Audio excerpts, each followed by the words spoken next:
Bon, moi je me débat toujours avec ma blessure de rejet, que je vois de plus en plus clairement en ce moment. Et donc, suite à notre séance, j'ai clairement vu que j'étais aussi rejetante. C'est-à-dire que chaque fois que je vis cette blessure du rejet, je rejette à mon tour. Donc là, c'est tellement violent pour moi en ce moment que j'en arrive à être figée maintenant.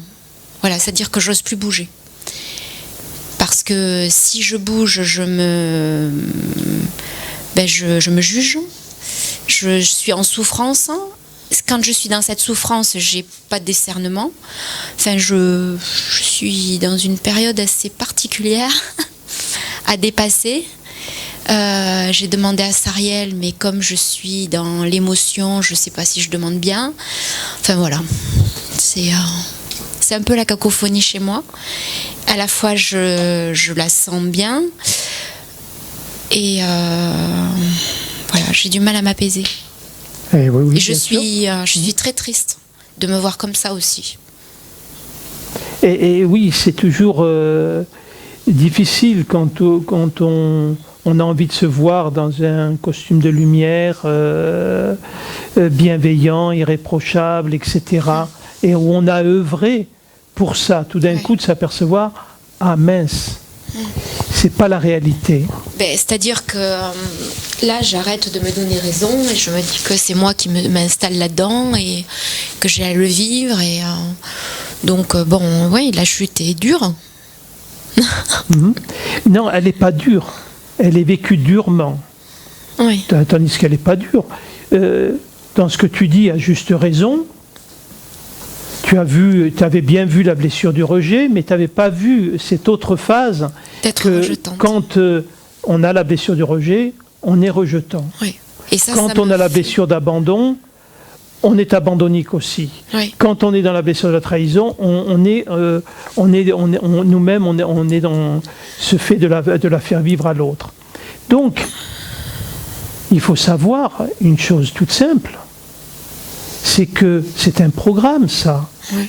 En quoi tu t'identifies à ça? Tu vois un mode de fonctionnement en toi qui correspond à une blessure, qui fait partie de l'ego-personnalité. Voilà. Donc, merci Seigneur de me le montrer. Merci Seigneur de m'aider à m'en libérer. Et Sariel, est-ce que tu peux me donner un coup de main par rapport à ça? C'est tout. La magie opère. Oui. Mais ce qui est compliqué dans ce que tu dis, c'est que tu ne t'aimes pas en te voyant comme ça. Voilà, en fait, je souffre plus de me contempler en étant rejetante plutôt qu'en étant rejetée. Parce que j'ai toujours cette sensation de me dire, moi je peux m'en sortir, mais ce que je fais vivre à l'autre, c'est insupportable.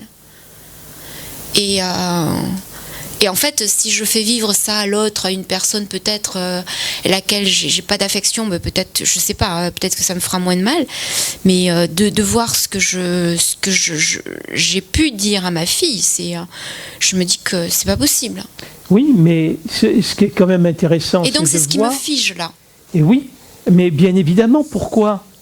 Parce que c'est toujours la blessure, c'est-à-dire avec cette volonté d'être irréprochable. Oui. Là, je ne suis pas irréprochable. Oui, c'est ça. Donc, je replonge dans la blessure et tu parles à partir de la blessure. Tandis que... Donc, je tourne en rond, en fait. Je ne vais pas m'en sortir, là. Si tu tournes en rond, non, tu ne vas pas t'en sortir. Mais personne ne t'oblige à tourner en rond. C'est tout simplement de pouvoir accepter, oui, effectivement, tu peux être rejetante. Dès que tu parles à partir de la blessure du rejet, oui, tu peux être rejetante. D'accord, donc prendre conscience à ce moment-là, d'où part mon expression en fait. C'est tout simplement de rentrer dans l'humilité. Ah, l'humilité, d'accord. C'est effectivement, tu n'es pas parfaite. Oui. Tu as en toi tout toutes ces gammes d'émotions, que ce soit la colère, la rancune, etc. Et ça fait de toi un être humain. Et où est le problème? Ouais. Tandis que la peur par rapport à ça, c'est, j'ai dit à ma fille quelque chose, le regret n'est pas ce que tu as dit. La peur, c'est comment elle pourrait le prendre et te rejeter. Encore plus. Donc, j'ai fait ça, et donc dans ce cas-là, l'autre ne va plus m'aimer. Et donc, ça te dévaste. Mais oui. Mais tu penses que l'amour de ta fille dépend uniquement de ce que tu lui dis? Non, j'espère que non. Non. Si c'est le cas, je pense qu'il faut l'abandonner. Si tu penses qu'elle a si peu d'amour pour toi, c'est vraiment une mauvaise fille. Ce qui n'est pas le cas. Non. Je veux dire que tu as dit quelque chose qui était sincère, oui. Et qui était juste en plus. Parce que oui. c'est ça qui est quand même intéressant. Qu'elle soit blessée, la pauvre chérie, tant mieux pour elle. Oui. Et il faut l'assumer, tout simplement. Oui, mais ça, j'y arrive pas. Là, je suis en train de me juger. Depuis jeudi, ça tourne en boucle en me disant... T'es enfermé dans la blessure du rejet? Oui, je c'est suis tout. enfermée. Ça, c'est la peur de... C'est juste la blessure du rejet. Tu tournes en rond dans la blessure. Tandis que faut assumer ce qui est dit. Je l'ai dit. Sur le moment, tu l'as dit parce que c'est ce que tu ressentais. Oui. Donc assume-le. Oui. Et ça s'arrête là. Oui. Oui. Tu ne peux pas revenir sur... Tu pourras manger des gommes, etc. Tu n'effaceras pas ce qui a été dit. Oui.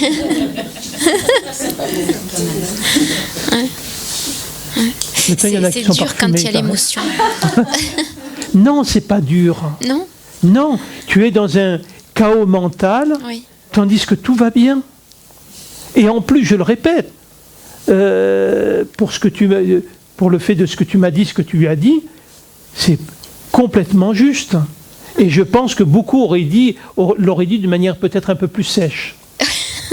Donc, il faut que tu acceptes d'arrêter de vouloir manipuler l'autre pour ne pas être rejeté, le manipuler avec des phrases qui ne vont pas le choquer, etc. Non, il faut être honnête avec soi. Oui. Tu as dit ce que tu ressentais, ça ne va absolument pas avoir des conséquences par rapport à elle, par contre, ça va lui aider à faire une prise de conscience. Ça, c'est sûr. Et tout va bien. Oui, d'accord. Il n'y a rien qui est esquinté dans votre relation. Merci Alain. Tu es juste horrible. Eh oui, il se cache un démon sous son... Oui. Tranquille, vraiment. Et tout va bien, il n'y a rien de grave dans tout ça. Tu t'imagines, juste pour quelque chose de sincère que tu as dit, regarde toutes les choses que tu n'as pas osé dire jusqu'à présent. Parce que là, tu le vois aujourd'hui que tu peux être rejetante, mais ça fait des dizaines d'années que tu es comme ça, inconsciemment. Oui, oui. C'est pas nouveau. Non, mais c'est vrai que cette lucidité parfois m'interpelle, me fait peur et je sais plus parfois si c'est de la lucidité, si c'est du manque de discernement. Je mélange tout parfois quand je suis dans ce tourbillon émotionnel. Ok, qu'est-ce qu'il faut faire dans ce moment? Me poser et être dans le silence, revenir au silence. Toujours. Observe ta vie, réellement. Tout ce qui est en place, tout etc. Va bien. Alors, tout va bien. Pourquoi vouloir mettre quelque chose de douloureux dedans et qui n'a absolument pas la fonction d'être douloureux, surtout? Ben oui. Je sais pas, parce que je me victimise certainement, parce que bon, ça va passer. Et ça ne doit pas passer. Ça doit être accueilli. Oui. C'est pas avec le temps j'y penserai plus. Non, parce qu'autrement ça se reproduira. C'est de l'accueillir, ça. Parce qu'en réalité, ce n'est pas le problème, ce n'est pas ce que tu as dit, dans le sens où comment c'est entendu ne t'appartient pas, c'est surtout un rejet vis-à-vis de toi. Oui. De ne pas pouvoir accepter de dire quelque chose qui est sincère et qui exprime une souffrance à l'intérieur. Oui. Oui, oui, c'est surtout ça, c'est vrai. Et donc, c'est du non-respect pour toi, ça. Oui. Donc, il faut t'aimer là-dedans. Mm. D'accord ? Oui. Merci Alain. Avec plaisir.